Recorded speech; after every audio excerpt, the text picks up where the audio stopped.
ناظرین، آپ دیکھ رہے ہیں ہمارا چینل علم کی بہار اور میں ہوں آپ کا ہوسٹ علی۔ ناظرین، امام علی علیہ السلام نے فرمایا، تمام حمد اس اللہ کے لیے ہے جس کی مدح تک بولنے والوں کی رسائی نہیں، جس کی نعمتوں کو گننے والے گن نہیں سکتے، نہ کوشش کرنے والے اس کا حق ادا کر سکتے ہیں، نہ بلند پرواز ہمتیں اسے پا سکتی ہیں، نہ عقل و فہم کی گہرائیاں اس کی تہہ تک پہنچ سکتی ہیں۔ اس کے کمال ذات کی کوئی حد معین نہیں، نہ اس کے لیے توصیفی الفاظ ہیں، نہ اس کی ابتدا کے لیے کوئی وقت ہے جسے شمار میں لایا جا سکے، نہ اس کی کوئی مدت ہے جو کہیں پر ختم ہو جائے۔ اس نے مخلوقات کو اپنی قدرت سے پیدا کیا، اپنی رحمت سے ہواؤں کو چلایا، تھر تھراتی ہوئی زمین پر پہاڑوں کی میخیں گاڑی۔ دین کی ابتدا اس کی معرفت ہے، کمال معرفت اس کی تصدیق ہے، کمال تصدیق توحید ہے، کمال توحید تنزیہ و اخلاص ہے، اور کمال تنزیہ و اخلاص یہ ہے کہ اس سے صفتوں کی نفی کی جائے، کیونکہ ہر صفت شاہد ہے کہ وہ اپنے موصوف کی غیر ہے، اور ہر موصوف شاہد ہے کہ وہ صفت کے علاوہ کوئی چیز ہے۔ لہذا جس نے ذات الہی کے علاوہ صفات مانے، اس نے ذات کا ایک دوسرا ساتھی مان لیا، اور جس نے اس کی ذات کا کوئی اور ساتھی مانا، اس نے دعائی پیدا کی، جس نے دعائی پیدا کی اس نے اس کے لیے جز بنا ڈالا،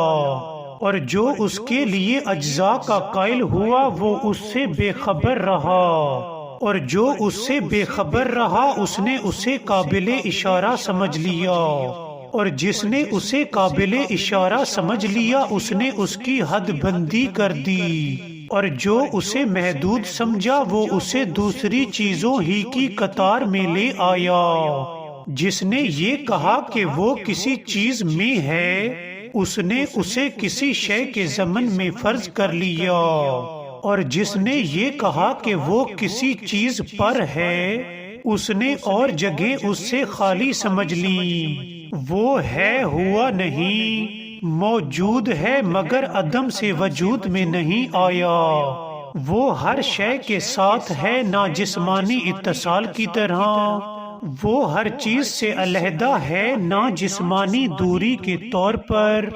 وہ فاعل ہے لیکن حرکات و آلات کا محتاج نہیں۔ وہ اس وقت بھی دیکھنے والا تھا جبکہ مخلوقات میں کوئی چیز دکھائی دینے والی نہ تھی۔ وہ یگانہ ہے اس لیے کہ اس کا کوئی ساتھی ہی نہیں ہے کہ جس سے وہ مانوس ہو اور اسے کھو کر پریشان ہو جائے۔ اس نے پہلے پہل خلق کو ایجاد کیا، بغیر کسی فکر کی جولانی کی اور بغیر کسی تجربے کے جس سے فائدہ اٹھانے کی اسے ضرورت پڑی ہو، اور بغیر کسی حرکت کے جسے اس نے پیدا کیا ہو، اور بغیر کسی ولولہ و جوش کے جس سے وہ بے تاب ہوا ہو۔ ہر چیز کو اس کے وقت کے حوالے کیا، بے جوڑ چیزوں میں توازن و ہم آہنگی پیدا کی، ہر چیز کو جدا گانا طبیعت و مزاج کا حامل بنایا، اور طبیعتوں کے لیے مناسب صورتیں ضروری قرار دیں۔ وہ ان چیزوں کو ان کے وجود میں آنے سے پہلے جانتا تھا، ان کی حد و نہایت پر احاطہ کیے ہوئے تھا، اور ان کے نفوس و اعضاء کو پہچانتا تھا۔ پھر یہ کہ اس نے کشادہ فضا، وسیع اطراف و اکناف اور خلا کی وسعتیں خلق کی، اور ان میں ایسا پانی بہایا جس کے دریائے مواج کی لہریں طوفانی اور بحر ذخار کی موجیں تہ بتہ تھیں۔ اسے تیز ہوا اور تند آندھی کی پشت پر لادا، پھر اسے پانی کے پلٹانے کا حکم دیا، اور اسے اس کے پابند رکھنے پر قابو دیا، اور اسے اس کی سرحد سے ملا دیا، اس کے نیچے ہوا دور تک پھیلی ہوئی تھی اور اوپر پانی ٹھاٹھے مار رہا تھا۔ پھر اللہ نے اس پانی کے اندر ایک ہوا خلق کی جس کا چلنا بانجھ تھا اور اسے اس کے مرکز پر قرار رکھا، اس کے جھونکے تیز کر دیے اور اس کے چلنے کی جگہ دور دراز تک پھیلا دی۔ پھر اس ہوا کو مامور کیا کہ وہ پانی کے ذخیرے کو تھپیڑے دے اور بحر کراں کی موجوں کو اچھالے۔ اس ہوا نے پانی کو یوں متھ دیا جس طرح دہی کے مشکیزے کو متھا جاتا ہے، اور اسے دھکیلتی ہوئی تیزی سے چلی جس طرح خالی فضا میں چلتی ہے، اور پانی کے ابتدائی حصے پر اور ٹھہرے ہوئے کو چلتے ہوئے پانی پر پلٹانے لگی، یہاں تک کہ اس متلاطم پانی کی سطح بلند ہو گئی اور وہ تہہ بتہ پانی جھاگ دینے لگا۔